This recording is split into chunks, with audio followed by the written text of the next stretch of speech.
In this video, we're going to be reviewing the 3 numbers that tell you if you can stop contributing to your 401k savings because you're already on track for retirement. And by the end, some people who watch this will be surprised to find out they could have retired a long time ago. Let's get into it. The first number is money. Specifically, how much do you need to spend every month if you were to stop working tomorrow? Are you going to be planning exotic cruise trips, caviar dinners, staying at the Ritz-Carlton, drinking Dom Perignon? Or do you have lower spending needs? Planning to spend your free time going hiking or volunteering, or just focused on the freedom to live life on your own terms without excessive spending plans? There's no judgment here based on your unique lifestyle goals. It's just getting clear on what that spending number is for you, because it is the most important figure we need to know in order to calculate your target nest egg in retirement. Most people get this wrong in one of 2 directions. The first common mistake is underestimating, because there's some hidden costs that might show up. Some people forget about healthcare. Medicare doesn't start until 65, and if you retire early, you may be paying out of pocket for insurance, easily $1,000 for a single person or $2,000 for a couple. And sometimes people just never look at their spending or factor out of pocket costs, even if you are on Medicare. The other mistake is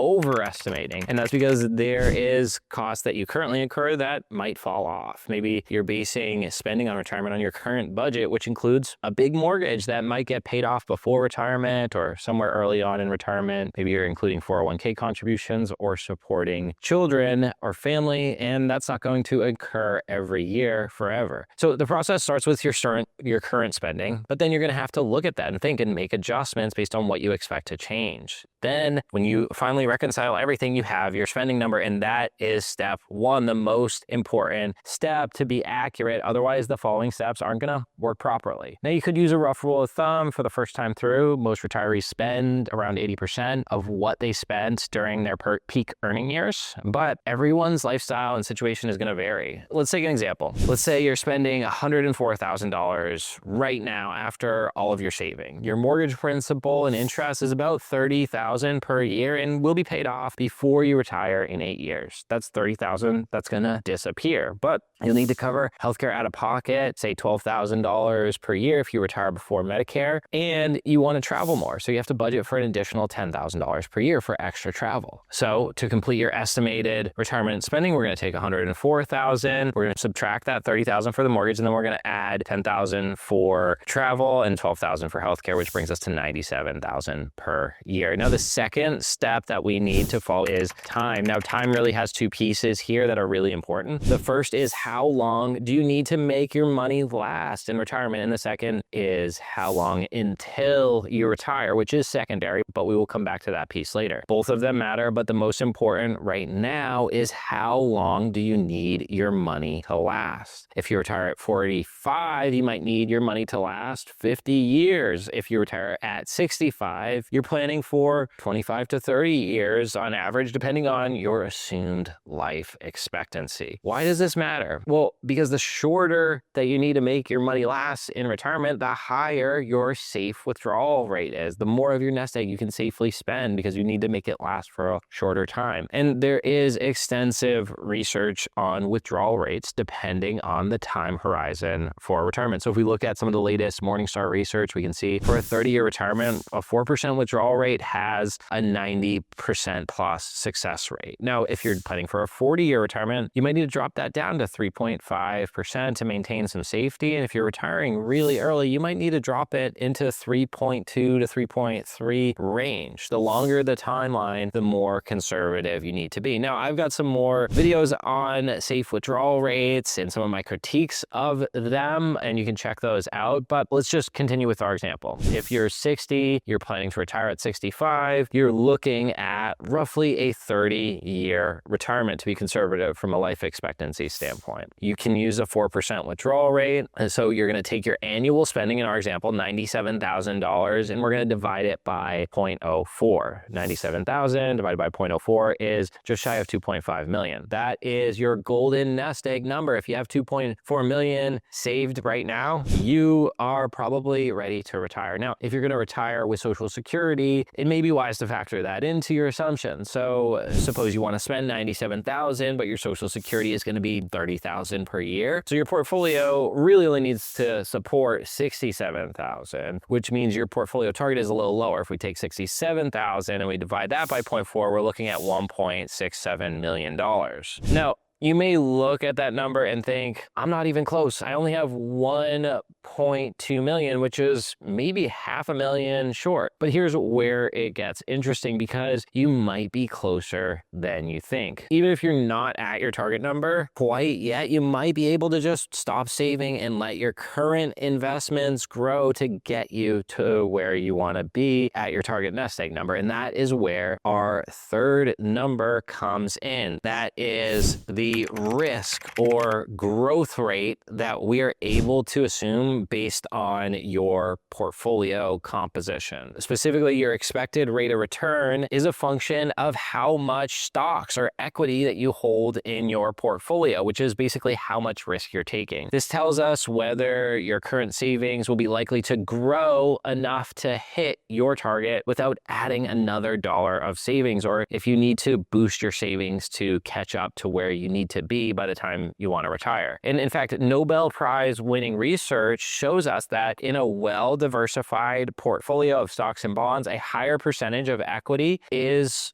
going to determine your rate of return over long periods of time, though with more volatility and uncertainty along the way. So here's how we break down conservative return assumptions and some of the work that we do. For someone that has high equity, think 70 to 90% stocks in the pre-retirement phase, we're conservatively assuming around 7 to 8% annual return. For someone with moderate equity allocation, around 50 to 70%, we're conservatively assuming around 5 to 6% annual return. And for someone with lower equity or conservative risk tolerance, we're assuming a 4 to 5% annual return. Now, these are our conservative estimates. Markets could certainly do better, and they could also do worse, but over 20 plus years, they're reasonable baselines and broadly accepted. So here's how you're going to use this risk figure to figure out if you can stop saving already. Step one, you're going to multiply the number of years until retirement by your assumed rate of return based on your portfolio composition. You're going to add 1, and then you're going to multiply that by your current savings. So we're going to compare your current nest egg based on this coast multiplier, and we are going to see if we're on track by following these steps. So let's go back to our example we've been working on. If you're planning with the Social Security assumed income in mind, we generated a projection that you're going to need roughly $1.7 million to retire. You currently have 1.1 million. You're 60 and you're planning to retire at 65, so 5 years, and you have, let's say, a 70% stock portfolio. So we're going to conservatively assume around 7% annual returns. Here's how the math breaks out. You find your coast multiplier by multiplying 0.07 by 5, and you're going to add 1, and you're going to get your coast multiplier. This is how much money you would have if you just let your investments grow and you coasted on market returns without any additional contributions for a certain period of time. So in this situation, if we take our current savings that we said at 1.2 million, we take the coast multiplier and we multiply them together, we're going to get 1.62 million. So in this scenario, the person comes up about $50,000 short of their target, assuming no further contributions, which isn't quite there, but it is very close. We can determine that if you save about $7.5 thousand per year for the next 5 years plus market returns, you'll likely hit the number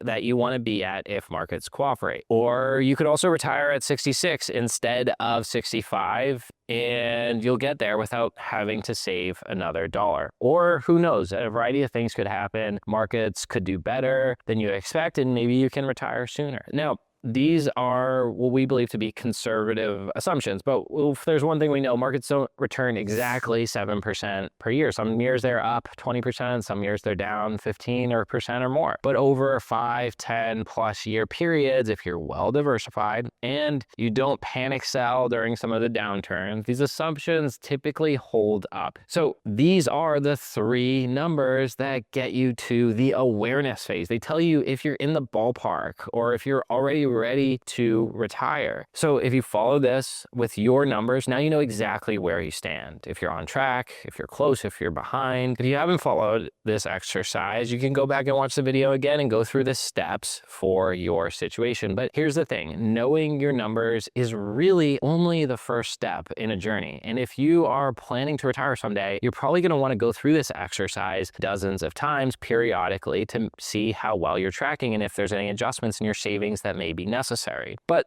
once you get here, there's all sorts of other questions that arise. How are you going to handle your investments? Are you diversified enough? Are you rebalancing? Are you tax efficiently allocated? Or how are you going to manage your taxes? Are you going to be contributing to Roth or pre-tax? What's optimal for your situation? Should you be harvesting losses? Or is there anything that you need to be aware of to save on taxes? How are you going to behave during market volatility? How are you going to adjust if the market drops 20%? Because that will probably happen either up into retirement or likely multiple times throughout a retirement that lasts multiple decades. And how are you going to adapt some of these broad strokes assumptions to your personal life, which is very fluid and changing, such as how you might claim Social Security or factor in different phases of your life where expenses might show up or drop in a lumpy way? Does your plan flex with the reality of your life? You can have great savings, but still miss out on significant planning opportunities. And that's why awareness is just step one. It's not a whole financial plan. So if you want to walk through this exercise for your situation and get some real feedback on where you're at in your retirement planning, your spending, your timeline, your portfolio, I've put a link in the description. You can click that and you can book a completely free consultation where we'll take 20 minutes, break down where you stand and give you some feedback. Check that out if you're inclined. And if you're just here for the content, hit subscribe and drop a comment below. I read them all and I really appreciate the support. Thanks for watching and I'll see you in the next video.